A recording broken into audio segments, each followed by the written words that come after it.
زمزم کے کنویں کی ملکیت حاصل کرنے کے علاوہ عبد المطلب کی زندگی کا دوسرا اہم واقعہ ابرہہ کا بیت اللہ پر حملہ ہے۔ تاریخ میں اس کو واقعہ فیل کے نام سے یاد کیا جاتا ہے۔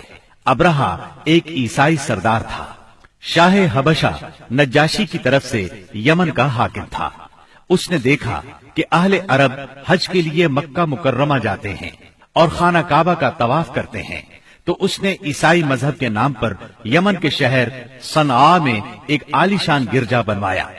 عرب میں اس گرجا کی خبر مشہور ہو گئی۔ قبیلہ کنانہ کا ایک آدمی وہاں گیا اور گرجا میں گندگی پھیلا کر بھاگ آیا۔ ابرہہ نے غصے میں آ کر قسم کھائی کہ کعبے کو ڈھا کر دم لے گا۔ چنانچہ وہ ایک لشکر جرار لے کر مکہ مکرمہ کی طرف روانہ ہوا۔ راستے میں عرب کے جس قبیلے نے بھی مزاحمت کی، ابرہہ نے اسے تہہ تیغ کر ڈالا، یہاں تک کہ وہ مکہ معظمہ کے قریب پہنچ گیا۔ وہاں کے لوگوں کو اپنے ارادے سے خبردار کرنے کے لیے اس نے اہل مکہ کے جانور پکڑ لیے۔ ان جانوروں میں عبد المطلب کے 200 اونٹ بھی تھے۔ عبد المطلب کو ابرہہ کی چڑھائی کی خبر ملی تو وہ خانہ کعبہ کی دیواروں سے لپٹ گئے اور رو پڑے، اللہ سے اپنے گھر کی حفاظت کی دعا کی۔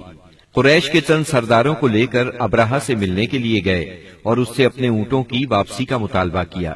ابرہہ ان کی بات سن کر حیران ہوا اور بولا، تم نے اپنے اونٹوں کی واپسی کی تو بات کی، کعبے کے متعلق ایک لفظ بھی نہیں کہا، میں تو یہاں کعبے کو ڈھانے کے لیے آیا ہوں۔ عبد المطلب نے جواب دیا، اونٹ میری ملکیت ہیں، اس لیے ان کی رہائی کے لیے چلا آیا۔ کعبے کا مالک اللہ ہے جو اپنے گھر کو بچانے کی پوری طاقت رکھتا ہے۔ ابرہہ نے ان اونٹوں کی واپسی کا حکم دے دیا۔ یہ اپنے اونٹ لے کر مکہ معظمہ واپس آ گئے۔ 60-70 ہزار کا لشکر تھا اور اس میں 9 یا 13 ہاتھی تھے۔ اس لشکر نے آخر مکے پر چڑھائی کی۔ لشکر مکے کے نزدیک پہنچا تو محمود نامی ہاتھی نے مکے میں داخل ہونے سے انکار کر دیا اور وہیں بیٹھ گیا۔ ایسے میں اچانک باہر کلزم کی طرف سے پرندوں کا ٹڈی دل نظر آیا۔ ان کے پنجوں اور چونچوں میں کنکریاں تھیں۔ جن سپاہیوں پر وہ کنکریاں پڑتی ان کے اعضاء کٹنا شروع ہو جاتے۔ ان کنکریوں کے گرنے سے ابرہہ کی فوج اور ہاتھیوں کا جو حشر ہوا وہ بلا شبہ تاریخ عالم کا ایک نہایت حیرت ناک باب ہے۔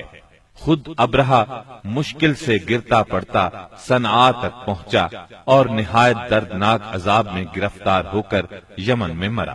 عربوں کے ہاں اس سال کو عام الفیل کہتے ہیں۔ ایک مدت تک یہی تقویمی سال شمار ہوتا رہا۔